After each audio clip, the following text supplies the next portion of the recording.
Thank you. So I want to start first by polling the audience. I want you to raise your hand if you're a strong and independent. Me too. Now, I want you to raise your hand, but only if you feel comfortable, if you've suffered abuse. Me too. I'm Amber Lovatos. I'm a strong and independent woman. I'm a key opinion leader. I'm a dental director, a boss, a business owner, a hygienist, a mother, and a wife. I was also a victim of intimate partner violence, formerly known as domestic abuse. My ex-husband was both physically and psychologically abusive to me. I used to say that if he hit me, I would leave him. But he didn't hit me. He didn't slap me or punch me, no. He grabbed me and pulled me and dragged me and accidentally gave me a black eye. He also controlled me. And the control was really the hardest part. He belittled me. He put mental anguish on me. One of the ways that he controlled me was through economic deprivation, making sure that I didn't have money so he could control me. I wasn't allowed to have a job. Even if I wanted to get a job, he didn't let me renew my dental assisting certification. What kind of job was I going to get? How was I going to provide for my boys? He took my car away, so how am I going to get to work? He also controlled who I talked to and who I saw. If I wanted to see my parents, he would let me go see my parents. He would take me there. He would drop me off, and then he would lurk around. He would watch me, stalk me. In case I left, he would know. He wouldn't say anything about it. He would just put it back in his mind, and when he needed to, he'd pull it out. And him knowing all these things about me made me extremely paranoid. So I had to tell him absolutely everything because I wanted to avoid the trauma. I wanted to avoid getting in trouble again. He didn't let me talk to people or see people. I once had a friend call my parents because I wasn't allowed to have a cell phone. That would be too much.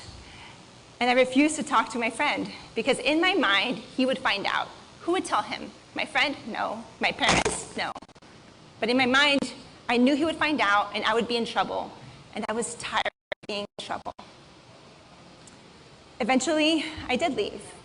And what helped me leave him were people acknowledging that what I was going through was abuse, so that eventually I could see the abuse. It helped me that my dad gave me two options, either to leave him or he was going to make me leave him. I don't know what that means because my dad is the nicest guy around. So why am I talking about this? One, because I think that there is a reason that I went through what I went through. It's so that I can educate dental professionals on abuse. Two, because we need to break the stereotype of what victims of abuse look like. It is not just victims who are in community health centers. It is not the underserved. It's you, it's me, it's the people in this room. I talk about it because we need to normalize the feelings that victims of abuse have, like shame and embarrassment and pride. My parents were right. He's not a good guy. And I didn't listen. Here we go again. Amber doing something dumb. And now she's going back home to her parents with less than what she had. And I loved him. We talk about this because our job is more than just preventing caries and perio. We treat the entire patient. And our job doesn't end when we leave the clinic. We talk about this because in children, 50 to 65% of signs of abuse happen in the head, the neck, and the mouth. Where do we work? The head, the neck, and the mouth, right? It is our job to know the extraoral, intraoral, and behavioral signs of abuse, to know that bilateral injuries to the body, that bruising in varying degrees, that trauma that doesn't align with the explanation are signs of abuse, that scarring and leathering of the commissures is a sign of being gagged. I want to take a moment and talk about adults who are children who suffered abuse, because I don't think we talk about them enough. For them, the trauma doesn't end when the abuse stopped. For them, it might take a lifetime to get over the abuse. It'll take years of rationalizing through the shame and embarrassment, although they have nothing to be ashamed and embarrassed about. And so they might not feel comfortable sharing these things with you. So how do we identify them? How do we help them? These type of victims will have a hard time being put in vulnerable situations, like being laid down. And what do? We lay them down. They'll have a hard time with people putting things in their mouth, with their nose being covered, with their mouth being covered. They'll have a fear of being gagged, of not being able to swallow, and not being able to breathe.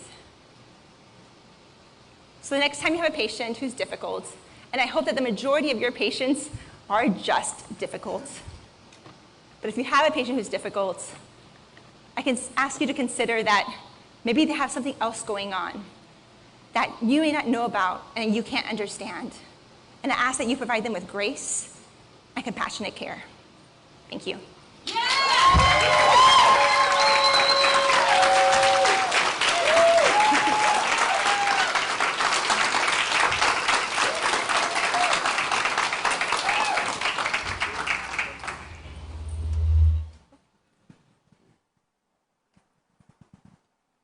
Okay, so Amber, this is actually my subject. So I guess it came to me first, right? Because I was left when I was 7, and I always thought, hey, it's my fault. I did something wrong, and I was verbally abused and physically abused, and I grew up with that, just over the course of years, and it ended up being a driving force of why I am who I am today and what I do for people. But it's something you don't forget it. You don't leave it in the past. You use it for something good. But what you said, and you're being as vulnerable as you are, is the most important thing, because you're letting it out there in the world, so you're not keeping it bottled up. And so the little Ian that you just spoke to, he can come out and tell his story, and the next person, and the next person. And it's okay. We've all been hurt, and we've all experienced it. Verbal abuse, mental abuse, physical abuse. And these are really, really important things, so that way people can feel comfortable coming out and telling their stories, because that's truly the only way we actually move forward in this life. So I love you. Thank you so much for that. Truly, thank you for your vulnerability and willingness to share your story. You have incredible power in your message and your delivery and just your overall presence. When you were describing yourself, you forgot to say badass. And true inspiration. You really are. We need more of you, more courage, and more of this powerful message. Thank you so much.